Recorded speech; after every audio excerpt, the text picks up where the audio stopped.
भगवान ने राजा शाऊल को इजराइल के राष्ट्र पर शासन करने के लिए अयोग्य ठहराया है। और अब जैसे ही 1 शमूएल अध्याय 16 शुरू होता है, भगवान सैमुअल को यह समझाने वाले हैं कि वह सैमुअल के लिए शोक करना बंद करें और फिर से काम में लग जाएं। भगवान यहां उसे वचन 1 में कहते हैं, तू सैमुअल के लिए कब तक शोक करेगा, जबकि मैंने उसे इजराइल का राजा बनने से अस्वीकार कर दिया है?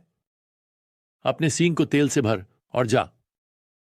मैं तुम्हें जेसी बेथलेहम के निवासी के पास भेजूंगा, क्योंकि मैंने उसके बेटों में से अपने लिए एक राजा चुना है। तो इसका मतलब यह है कि हालांकि राजा शाऊल असफल हो गया है, लेकिन राजाओं के राजा ने नियंत्रण नहीं खोया है। और मुझे बताने दो प्रिय, स्वर्ग में कोई घबराहट नहीं है, कभी नहीं होता, क्योंकि यहां पृथ्वी पर कुछ हो रहा है। तो फिर सैमुअल बेथलेहम की ओर निकल पड़ता है। वो एक बलिदान देने जा रहा है। वह चुपचाप इजराइल के अगले राजा की पहचान करने जा रहा है। जैसा कि भगवान ने निर्देशित किया, सैमुअल जेसी के घर पर पहुंचता है ताकि वह उसके बेटों से मिले, और वह सबसे बड़े बेटे से शुरू करता है। अब जेसी शायद यह मान रहा है कि सैमुअल एक प्रशिक्षु की तलाश कर रहा है जो उसकी मदद करे। 6 में लिखा है, सैमुअल ने एलियाब पर नजर डाली और सोचा, निश्चित रूप से भगवान का अभिषिक्त व्यक्ति उसके सामने है। लेकिन भगवान ने सैमुअल से कहा, उसकी बाहरी आकृति या कद पर मत देखो। भगवान देखता है जैसे मनुष्य नहीं देखता।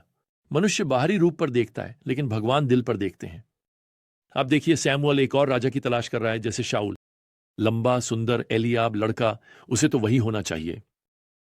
भगवान कहते हैं, मैं उसकी ऊंचाई पर नहीं देख रहा हूं, मैं उसके दिल को देख रहा हूं।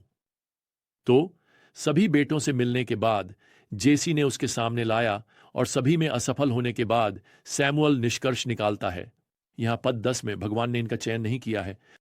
हम यहां पद 11 में पढ़ते हैं, सैमुअल ने जेसी से कहा, क्या आपके सभी बेटे यहां हैं? और उसने कहा, हां, सबसे छोटा तो बचा है, लेकिन देखो, वह भेड़ों की देखभाल कर रहा है। दूसरे शब्दों में, वह आपके समय के लायक नहीं है। तो जैसे ही युवा डेविड को बुलाया जाता है, भगवान सैमुअल से फुसफुसाते हैं, यह लड़का इजराइल का भविष्य का राजा है। पद 13 में लिखा है, सैमुअल ने तेल का सींग लिया और अपने भाइयों के बीच में उसका अभिषेक किया, और उस दिन से भगवान की आत्मा डेविड पर आ गई। अब यहां कोई विशेष घोषणा नहीं लगती। डेविड शायद वापस भेड़ों की देखभाल करने जाता है, लेकिन जो संकेत हम एक साथ रख सकते हैं उसके अनुसार डेविड इस समय लगभग 12 से 15 साल का है। और सभी, लेकिन सैमुअल को यह अभिषेक एक दिन क्या मतलब रखने वाला है, इसका कोई एहसास नहीं लगता। अब तुरंत डेविड की तुलना यहां सैमुअल से की जाती है।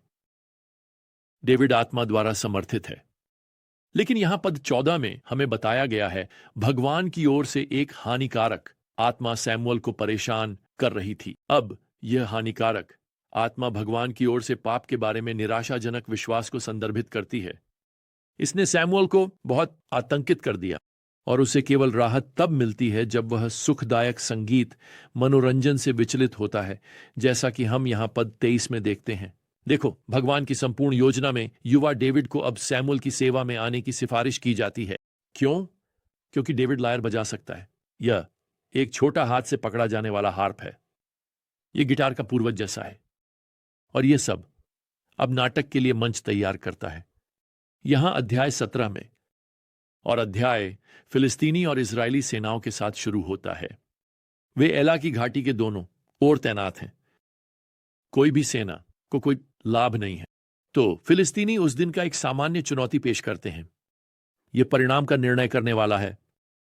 यह 2 प्रतिनिधि सैनिकों के बीच मौत की लड़ाई होने वाली है। खैर, फिलिस्तीनी यहां पद 4 में अपना प्रतिनिधि भेजते हैं।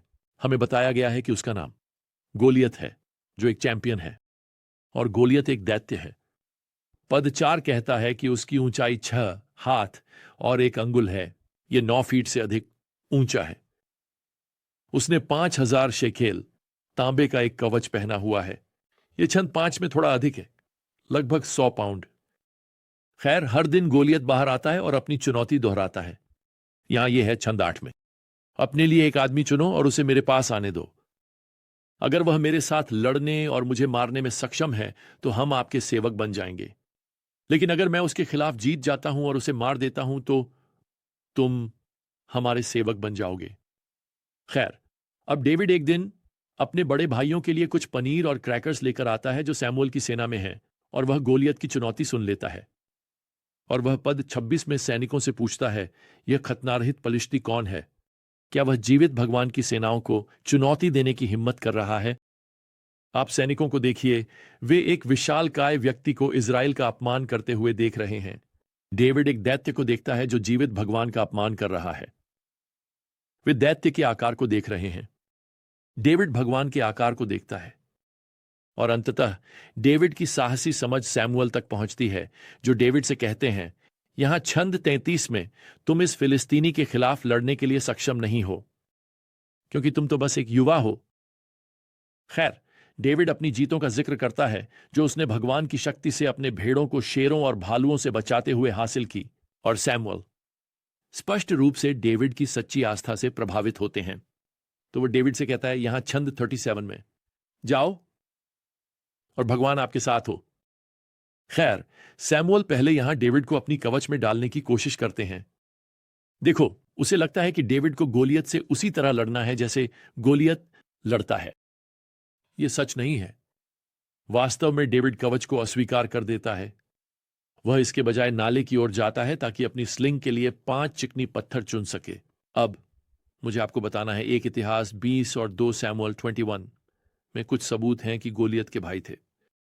तो 5 पत्थर इकट्ठा करते समय डेविड शायद यह भी तैयार कर रहा है कि अगर जरूरत पड़ी तो वह उन पर भी हमला कर सके।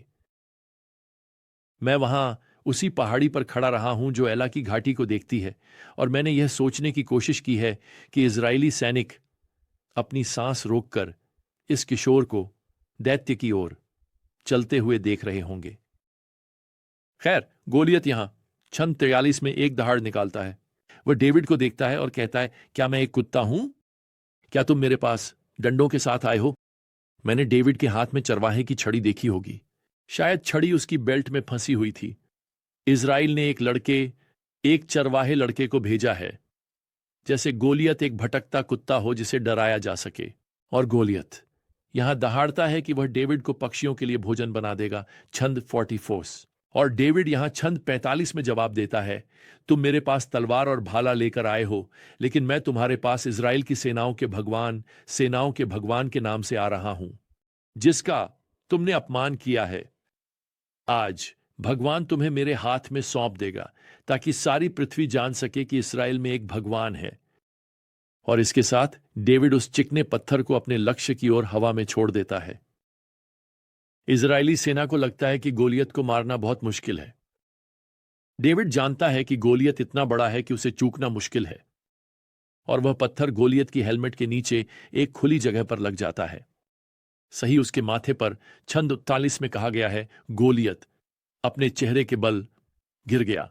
छंद 51 में डेविड ने गोलियत की तलवार ली और उसे उसकी म्यान से बाहर निकाला और उसे मार डाला और उसका सिर काट दिया, ताकि कोई संदेह न रहे। फिर डेविड 2 ऐसे काम करता है जो अक्सर अनदेखे रह जाते हैं। पहले, छंद 44 में हमें बताया गया है कि डेविड गोलियत का सिर यरूशलेम ले जाता है। यह अब एक चेतावनी के रूप में कार्य करता है इजराइल के दुश्मनों के लिए। दूसरे, वह गोलियत की कवच को अपने तंबू में रखता है। इसका मतलब है कि वह गोलियत की कवच को अपने लूट के रूप में रखता है। हम बाद में अध्याय 21 में सीखेंगे कि डेविड ने गोलियत की तलवार भगवान के पवित्र स्थान में रखी, लेकिन अंततः उसे वापस मिल जाती है। ये विश्वास के अद्भुत स्मृति चिन्ह बन जाते हैं। मैं सोचता हूं कि डेविड ने गोलियत की तलवार को चूल्हे की मेज पर रखा होगा। कहीं पास में एक पेग से लटका हुआ था उसका पुराना स्लिंग शॉट। ये सभी भगवान की वफादारी के स्मृति चिन्ह हैं। मुझे सुझाव देने दें प्रिय कि आप एक मानसिक ट्रॉफी केस रखें या आप एक जर्नल में लिखें। वे विश्वास के कदम, वे विजय के क्षण, वे अनुभव जब भगवान ने सही समय पर हमारी मदद की। भगवान की वफादारी को याद रखने और उस पर खुशी मनाने का एक तरीका खोजें। खैर, हमारी अगली यात्रा तक प्रभु यीशु मसीह की कृपा, भगवान का प्रेम और पवित्र आत्मा की संगति आप सभी के साथ रहे। आमीन।